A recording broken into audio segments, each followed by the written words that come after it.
이후 지난 7월 전 세계 30개국의 중앙은행들이 리플의 CBDC 플랫폼과 관련하여 논의 중이다라는 긍정적인 시그널이 나오게 되었습니다.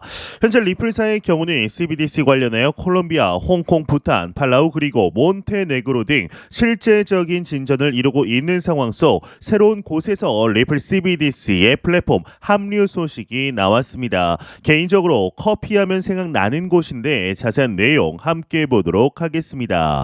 구독과 좋아요, 알림 설정 부탁드립니다. 안녕하십니까. 암호화폐 정보를 전달해 드리는 닥터 비트맨입니다. 네, 일요일도 슬슬 마무리되고 있습니다. 어떻게 오늘 하루 잘 보내셨나요? 현재 미국의 거대 은행들이 너나 할 것 없이 2023년 말 전례 없는 금융 혼란이 나올 수 있다라고 경고하기 시작을 하였습니다. 이 모건 스탠리에 따르면 소비자 지출 하락과 경제 하락이 겹치면서 미국 경제가 큰 위기에 처했다라고 밝히게 되었는데, 그러면서 S&P 500이 올해 두 자릿수 하락을 한 이유를 공개했습니다. 이 소비자 지출 감소, 특정 가구의 코트 그리고 주택 부문 연체율 상승이 대표적인 원인으로 꼽혔는데요. 지금 상황은 하층민에 당연히 어렵지만 중산층에게도 견디기 어려운 상황입니다. 이런 위기의 발단과 가속은 역시나 팬데믹으로 인한 통화 증가 때문으로 보이는데요. 이 팬데믹 발생으로 바이든 대통령은 미국 국민들의 계좌에 바로 돈을 꽂아줬었습니다. 그 덕분에 미국민들은 이제 일하지 않아도 견딜 수 있는 시기를 담보받았는데, 물론 이 기간은 그리 오래 지속되지 못하였죠. 이 미국 경제는 초기 주식시장만 보면 좋아 보였지만 그 징후가 나타나고 있습니다. 이 정부는 계속해서 돈을 찍어내 구멍난 곳을 메꾸겠다라는 태도를 유지하고 있는데, 연대에 이제 최대 예산안이 늘 나오는 것은 이제 더 놀랍지도 않습니다. 그럼에도 연준은 기준 금리를 5.5%까지 올려놓았죠. 이건 참 모순이다라고 볼 수가 있는데요.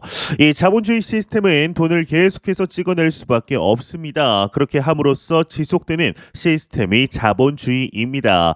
이 결과적으로 화폐의 가치는 자연스럽게 하락하게 됩니다. 이 물량이 늘어나면 희소성이 하락하는 것은 자연스럽습니다. 물론 미국은 기축통화라는 장점을 여전히 가지고 있는데, 덕분에 자국 화폐의 절하를 경험 중인 거의 모든 나라들이 달러로 된 자산을 가지기 위해 노력하고 있습니다.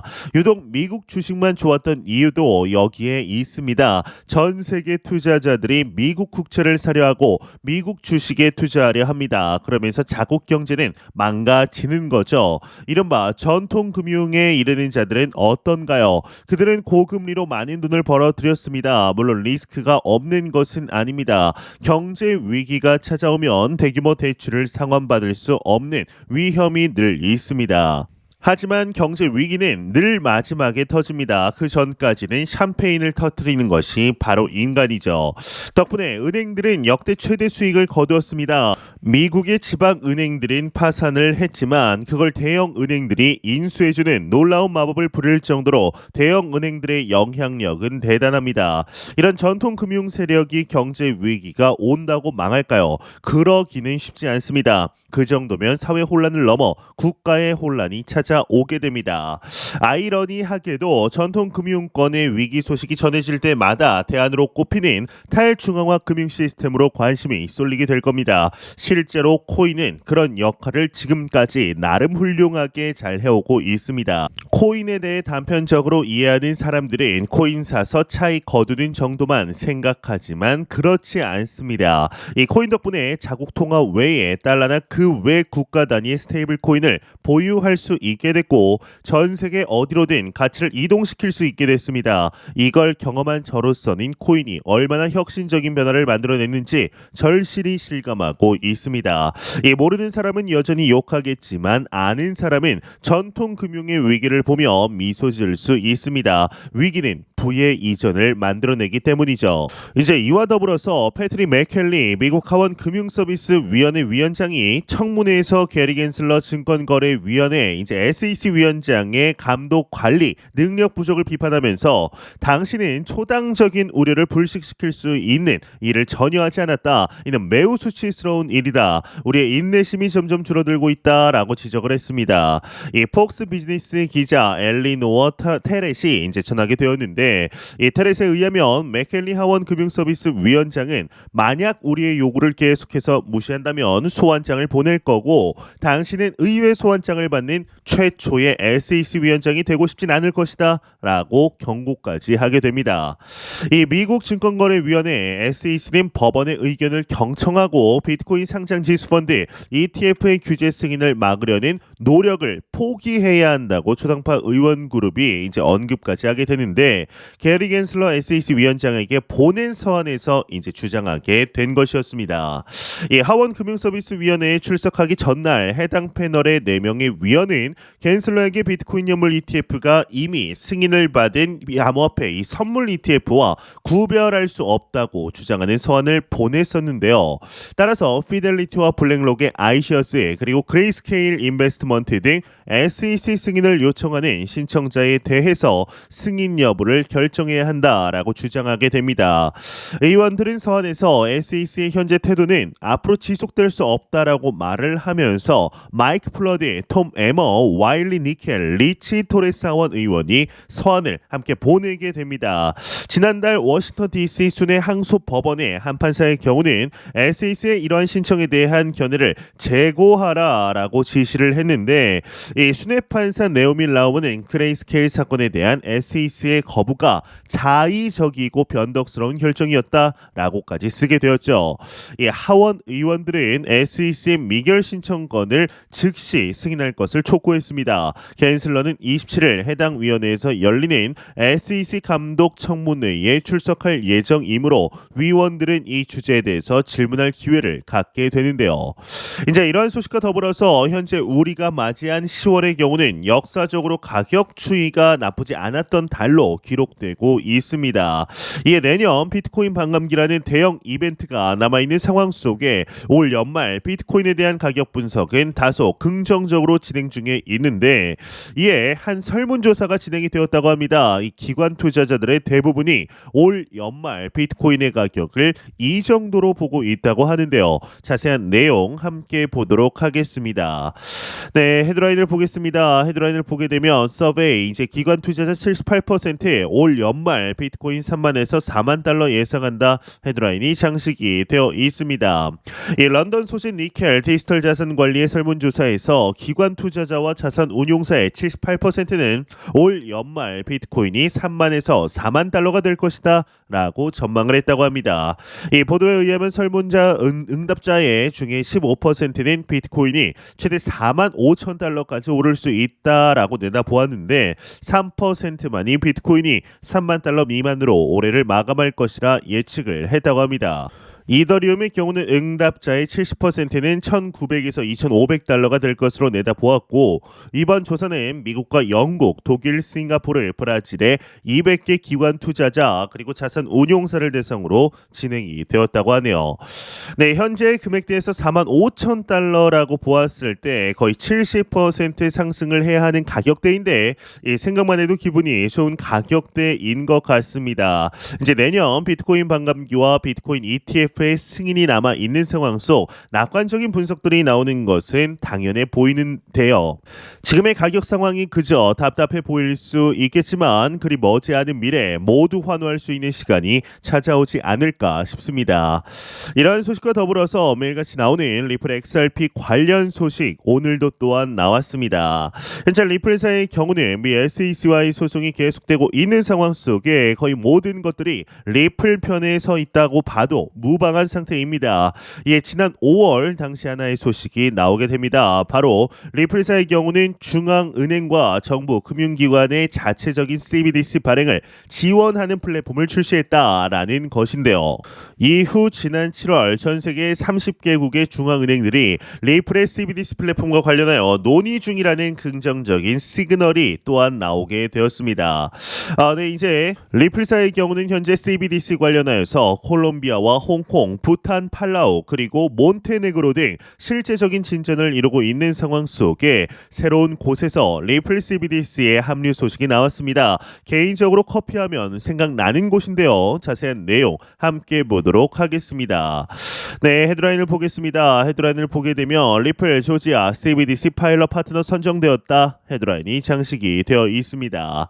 네, 크립토 베이직에 따르면 리플이 조지아 국립은행의 디지털 라리 두 번째 시범 프로젝트의 파트너로 최종 선정되었다고 합니다. 앞서 리플 중앙은행 인게이지먼트 및 CBDC 부문 VP 제임스 왈리스는 리플 CBDC 플랫폼과 관련해 30개국 이상과 이야기를 나누고 있다라고 밝힌 바 있다고 하는데, 앞서 말씀드렸듯이 현재 리플의 경우는 팔라우 공화국과 몬테네그로, 부탄, 홍콩, 콜롬비아 등 5개국의 CBDC 시범 단계에 참여하고 있다, 이렇게 마무리되고 있습니다.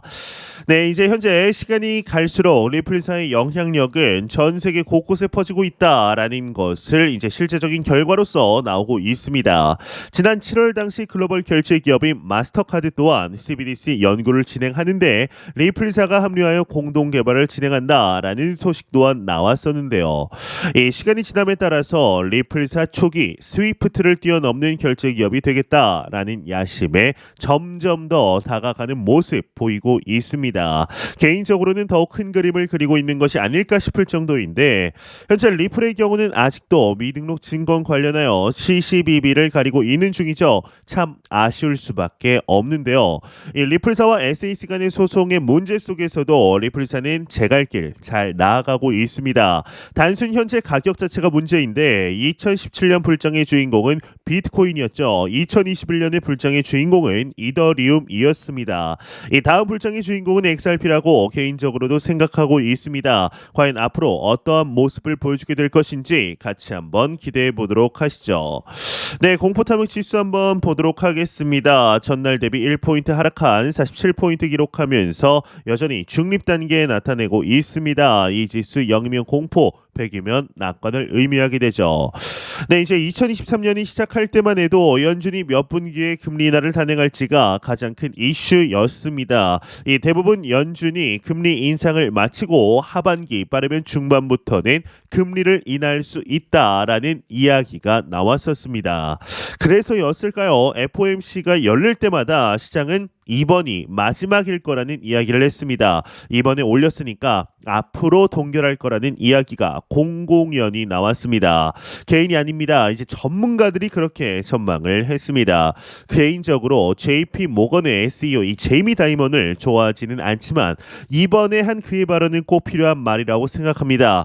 연준은 22년 만에 역대 최고로 금리를 끌어올렸습니다. 현재 미국의 기준금리가 앞서 잠깐 말씀드렸지만 무려 5.5%입니다. 2008년 금융위기 이후 저금리 기조가 이어져 왔기 때문에 이런 고금리가 나설 수 있습니다. 20년이라는 시간은 결코 짧지 않죠. 사람들에게 관성을 만들어주기에 충분했습니다. 그런데 이제 연준이 5.5%를 넘어 금리를 더 올릴지 모른다는 불안감이 시장에 가득한 상태입니다. 이 제이미 다이먼은 세상이 연준의 기준금리가 7%에 도달한다는 최악의 시나리오에 대비하지 못할 수도 있다고 발언했습니다. 실제로 역대 금리와 S&P 500 차트를 보면 단순히 2% 정도의 차이라고 해도 5%와 7%의 3%와 5%의 차이는 엄청나다라는 것을 알 수가 있습니다. 단순히 미국이 문제가 아닙니다. 현재 한국은 미국과 금리 역전이 이루어진 지 오래입니다. 달러는 강세이고 투자자들이 굳이 한국에 들어올 이유를 찾지 못하고 있습니다. 고금리 정책은 경기를 살릴 수 없습니다. 침체가 없다면 그게 더 기적인 상황입니다. 이 연준이 금리를 7%까지 올린다면 한국은 8% 이상은 되어야 할 겁니다. 그렇다면 과연 지금의 상황을 한국 경제가 버틸 수 있을까요? 이 개인과 기업의 이 말은 사형 선고와 같습니다. 위기를 조장할 생각은 없지만 지금 상황이 결코 호의적이지 않다라는 것은 분명히 해야 합니다. 현재 원달러 환율은 1350원을 넘어섰습니다. 저는 일부 자금을 원화가 아니라 달러로 보유하고 있어서 다행히 해칭이 되고 있습니다. 아마 대부분의 거래소를 암호화폐를 투자를 오래 하신 분들, 해외 거래소에 투자를 하고 계신 분들은 저와 같은 상황이다라고 보시면 될 것 같은데, 하지만 이는 정말 심각한 문제입니다. 이 대한민국 안에서는 원화가 절대적인 지위를 갖는 것 같지만 당장 옆 나라만 가도 원화는 그냥 종이에 불과합니다. 원화는 글로벌리하게 힘이 없는 화폐입니다. 한국 돈을 쓰는 사람들에게 묻고 싶습니다. 지금 우리가 한 일은 무엇인가요? 이 은행에 원화를 넣어두고 얼마가 안 되는 이자를 받고 있었던 게 전부입니다. 그 사이 환율은 1350원을 뚫고 올라갔습니다. 우리의 자산이 가만히 앉아서 하락을 했습니다. 개인이 할 수 있는 사실상 유일한 대응은 크립토로 들어오는 겁니다. 이 당장 비트코인을 사라라는 말이 아닙니다. 코인을 사서 USDT로 바꾸고 스테이킹을 하든 다른 거래소에 보관을 하든 일부 자금을 코인으로 보관해야 합니다. 할 수 있다면 다른 코인을 제외하고 비트코인을 사서 홀딩하는 것이 그나마 자산을 지키고 더 나아가 불릴 수 있는 유일한 방법입니다. 지금이 진짜 위기가 아닐까 싶은데요. 현재 우리는 너무나 좋은 시기 속에 실제적으로 투자를 이어가고 있습니다. 제가 매영상 말씀드리지만 절대로 단기적인 시각으로 이 시장 바라보지 마시고 장기적인 시각으로 또한 오랜 시간 동안 함께 할 수 있는 여유 자금을 통하여 투자를 진행하시길 진심으로 바래 보도록 하겠습니다. 네, 제가 준비한 소식은 여기까지입니다. 영상이 도움이 되셨다면 구독과 좋아요 그리고 광고 한 편만 처음부터 끝까지 시청 부탁드립니다. 이 채널은 오직 광고 수익으로 운영이 되게 됩니다. 항상 영상 시청해 주시는 시청자분들, 구독자분들 너무나 감사드립니다. 오늘 남은 시간 잘 마무리하시길 바라면서 저는 더욱 도움이 되는 영상으로 찾아뵙도록 하겠습니다. 지금까지 닥터 비트맨이었습니다. 감사합니다.